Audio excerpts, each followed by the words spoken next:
kembali bersama gue Reni Jasmine. Gue hari ini gak sendirian. Gue hari ini semangat banget karena gue ketemu idola gue dari dulu. Bisa aja. Dari gue zaman kuliah nih kemarin waktu semalam ketemu kan ngasih lihat video foto-foto yang lama bang ya. Iya, yang jadul. Jadul. Dari zaman gue kuliah. Nah, gue tanya dulu, tapi nggak kalian juga pada tahu sih. Ini Mr. Bernard Bem Huta Barat lagi bermain di Palembang. Bem dulu lah. Bem kan dulu di Palembang. Pastikan dulu. Gila. Apa kabar? Baik-baik, Pak Jasmine. Jadi luar biasa. Saya dapat kesempatan datang langsung ke Sudirman Sport yang sangat luar biasa di Palembang. Dan ini lagi banyak pengunjung ya. Iya. Tentunya mudah-mudahan tidak mengganggu juga konten kita. Dan semoga semakin banyak lagi pengunjung yang datang ke Sudirman Sport di Palembang. Nah, jadi kita tanpa panjang lebar pasti teman-teman Supel. Jadi tagline Sudirman ini Supel bang. Supel. Sudirman People. Sudirman People, Iya. Supel. Wow, keren. Karena orang-orang Palembang ini apa? Supel-supel gitu. Supel, iya. Contohnya ini salah satunya nih, yang sangat supel. Terlalu supel gua aja. Terlalu supel malah. Iya. Nah, jadi sudah ada Bang Frey di sini. Kita nggak usah ngomongin sepatu lah, karena gua kayaknya tiap hari ngomongin sepatu bang kalau di konten YouTube gua nih. Jadi pencinta futsal Indonesia ini kayaknya pengen tahu deh bang, kayak mana nih futsal musim depan nih kayak gimana kira-kira? Oke, Prediksi Bang Frey lah pribadi. iya, kalau menurut prediksi saya, kalau melihat tim-tim yang dalam pergerakan pemburuan pemain belum terlalu banyak, tapi kita lihat tim-tim kuat layaknya seperti kayak BTS. Mereka sudah mulai bergeliat dengan adanya rumor Firman Ardiansa dan mungkin Ais akhir akan datang ke sana. Tapi juga ada yang akan dilepas. Nah, makanya kayak mungkin Guntur ya. Guntur akan dilepas karena udah banyak lagi dapat kesempatan bermain. Dan itu sangat menarik ya kalau kita melihat memang perkembangan transfer dari setiap tim. Contohnya salah satunya juga ada Pendekar. Jangan ditanya, proses semua pencinta udah tahu nih. Itu dia Pendekar. Kalau yang ngomongin Pendekar ini siapa tuh udah Betul. tahu nih. Mereka tetap mempertahankan Becadinho. Ditambah salah satu pemain terbaik Indonesia baru desain kontrak yang Bapak Boy Sakaji. Dan juga ada beberapa pemain juga yang udah terakhir kontrak sekarang ada Rian yang dari halus temannya BB juga yang sekali panggil timnas, dan juga ada Evan tapi kalau tidak salah udah join juga ke sana.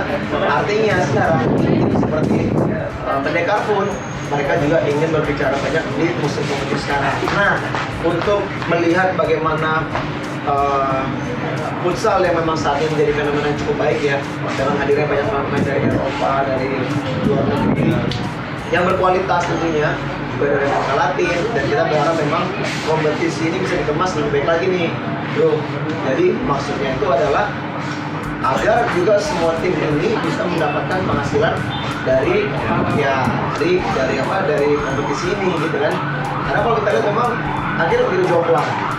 Tim-tim yang memang punya uang, punya finansial, mereka lebih terlihat berkualitas dan superior dalam bisa juga merekrut pemain-pemain terbaik yang bisa mereka gunakan. Sementara kalau tim-tim mungkin yang tim-tim yang layaknya yang pamos sekarang ini mungkin yang agak sedikit bermasalah dengan finansial dan udah diambil oleh salah satu pemilik brand baju di Bekasi, dan juga ada juga kalau kita lihat seperti mungkin ada Giga yang juga terlalu bagus dari sini. Salah satu perwakilan Sumatera yang bisa bertahan betul, sejauh ini. betul sekali. Nah, itu harapannya bahwa bagaimana pengemasan kompetisi untuk tahun ini harus lebih baik, sehingga dia bisa menguntungkan juga bagi setiap kontestan yang ada dalam tim atau maksudnya dalam kompetisi. Karena begini, kalau kayak di sepak bola, itu sepak bola itu kalau kita tahu mereka tuh banyak dapat subsidi Dari federasi ya. Iya, untuk membantu walaupun mungkin tidak besar, karena juga pasti saya percaya bahwa pengeluaran klub itu pasti lebih besar daripada subsidi yang diterima. Tapi paling tidak kan dengan ada subsidi bisa meringankan, dan sekarang bagaimana setiap manajemen tim bisa membuat timnya ini bisa layak jual. Misalnya mendatangkan sponsor, ini mungkin yang harus dilakukan ya, sehingga akhirnya istilahnya tim itu bisa jadi sehat lah dari segi finansial. Terus dari segi kompetisinya sendiri, kualitas wasit harus diperbaiki. Garis bawah Setuju nggak? Setuju nggak? Garis bawah bener ya, Mas. Nah itu dia ya. Ya apapun masih ada kekurangan ya. Plus minus. Plus minus. Tapi juga mungkin gua perhatiin bang, selama ini infrastruktur sih yang perlu benar-benar ditunjang gitu. Betul, Kalau setuju. kalau yang gue lihat dari musim kemarin ya, maksudnya ada dari Sabino, kayak mana dia selalu melakukan sepatunya berkali-kali, Iya, kayak gitu. setuju. Jadi emang itu ada beberapa poin yang ada poin terutama wasit sih. Harus Iya. benar-benar dikasih train yang lebih mungkin. Ya itu poin penting ya. Artinya gini, dengan adanya para pemain terbaik di dunia saat ini, bahkan yang main di Indonesia ini Ricardo bukan pemain sembarangan loh dia. Bahkan Dia pemain terbaik dunia. baru dinobatkan beberapa hari lalu terbaik di dunia. Tapi itu untuk versi yang di Portugalnya ya, Iya, bukan secara Bukan global ya? bukan global. Nah, artinya begini, dengan hadirnya para pemain top dunia ini, mereka memberikan edukasi juga. Saya setuju. Ketika lapangan licin, menghambat jalannya pertandingan. Nah, ini harus diperbaiki. Bagaimana mereka bisa menggunakan lantai untuk pertandingan yang harusnya bagus, sehingga tidak banyak kendala-kendala ketika mereka bermain. Itu yang pertama. Terus bagaimana juga security, keamanan di dalam stadion atau juga gor, di mana masih banyaknya orang-orang juga bisa bawa minum aqua ke dalam. Ya. Itu juga harusnya dicegah. Iya sih, benar Karena banget. ketika ada kisru apa itu pasti akan terjadi banyak parah, ya kan? Terus mungkin juga dari segi kepanitiaan atau panpel di penyelenggaraan, mereka juga harus diberikan kesempatan untuk bisa mendapatkan sponsor sendiri. Artinya mereka jualan. Oke.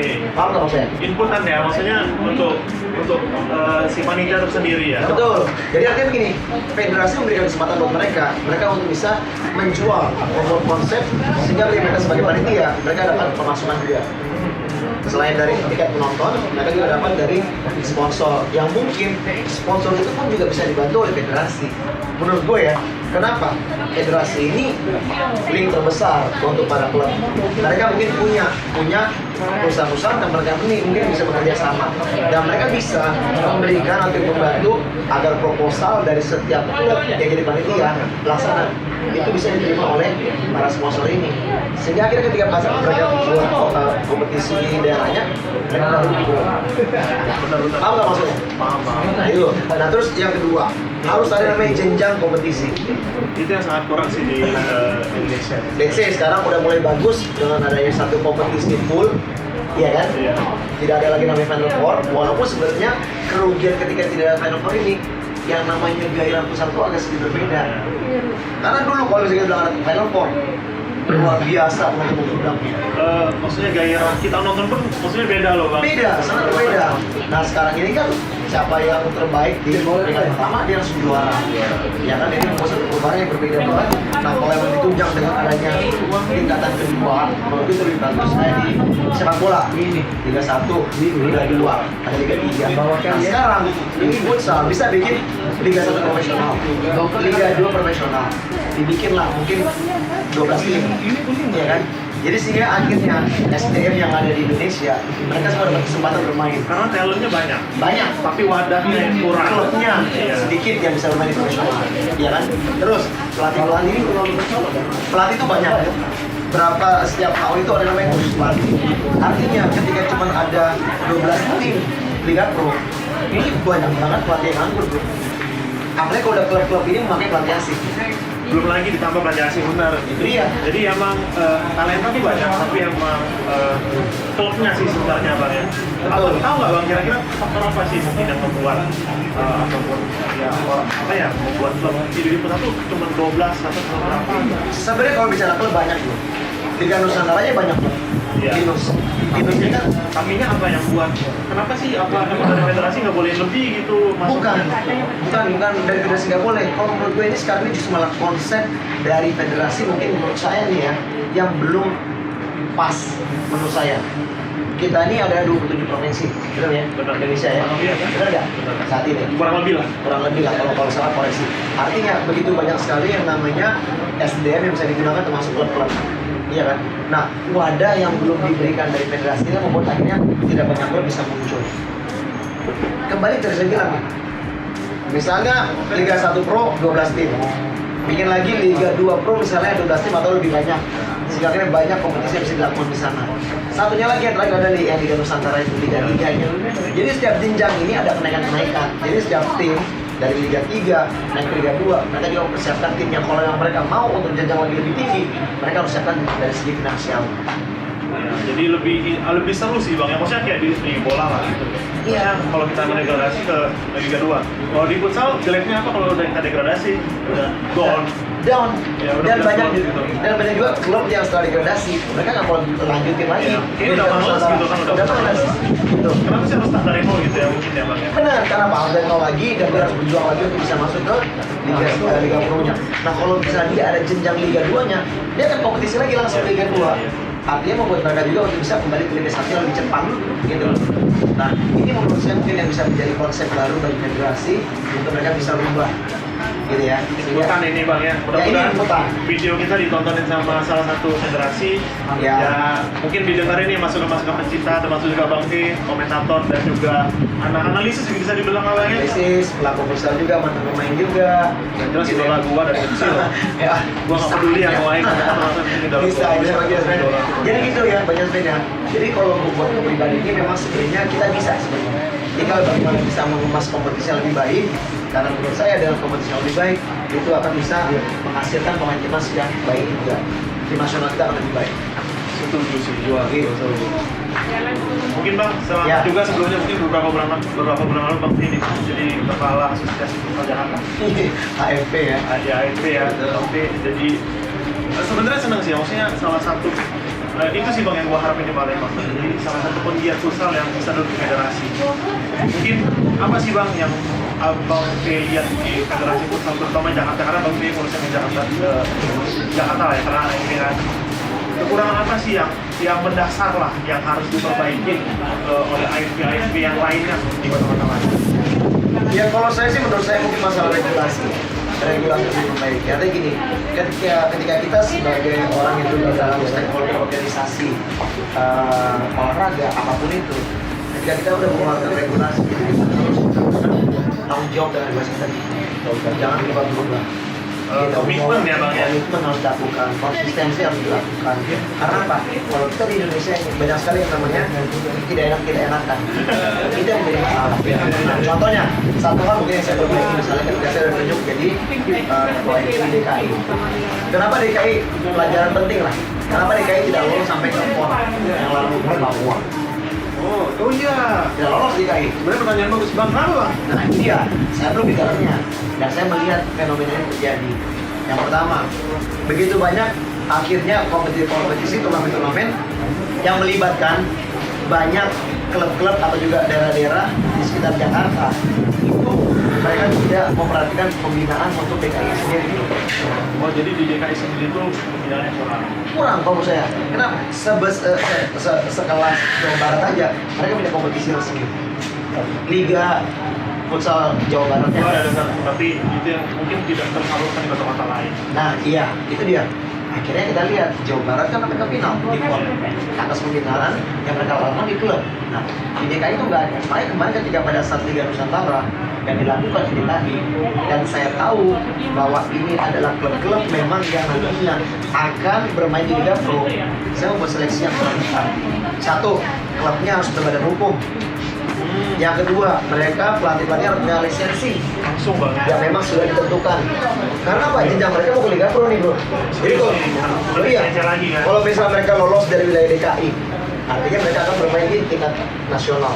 Tingkat nasional sebelum lolos ke Liga Pro mereka harus punya duit finansial. Kalau misalnya mereka di luar kota, mereka harus ada pengeluaran. Jadi mereka harus punya itu finansialnya. Yang ketiga, berbadan hukum. Terus mereka juga mempunyai pokoknya struktur organisasi tim yang baik dan juga di mana kompetisi mereka berlaku. Itu semua komplit kita harus tahu. Nah, ketika pada saat melihat dengan prosedur atau juga regulasi yang kita bikin gini, banyak yang mundur bro. Karena banyak yang nggak siap dari masalah-masalah satu berbadan hukum. Mereka tidak punya pelatih yang mungkin berlevel berlisensi.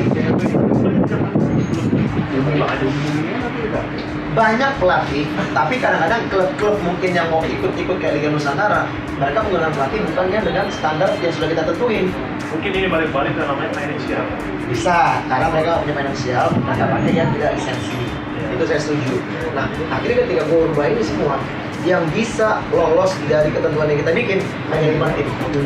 Dan saya bikin tuh Se-DKI atau maksudnya? se-DKI. Jadi dari DKI itu yang siap untuk mengikuti Liga Nusantara wilayah DKI yang kita bikin hanya 5 tim. 5 tim sudah cukup buat saya.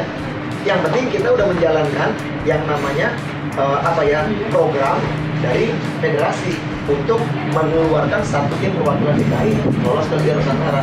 Akhirnya yang juara saya lupa nama timnya apa ya. Nah, akhirnya tim itu lolos dan mereka akhirnya juga gagal di tingkat nasional. Artinya dari 5 tim inilah tim yang memang udah siap dari segi finansial, dari segi juga dia punya badan hukum dan semua struktur regulasi yang kita minta mereka siap. Ini yang pertama yang saya rubah, ya kan? Karena apa? Kejadian ketika setiap hari namanya Liga Nusantara di Jakarta, ketika ada tim yang lolos sebagai juara, mereka nggak berangkat bro, nggak berangkat. Mereka hanya menerima uang hadiah dari turnamen Liga Nusantara wilayah DKI. Setelah itu mereka nggak berangkat, mereka nggak punya duit.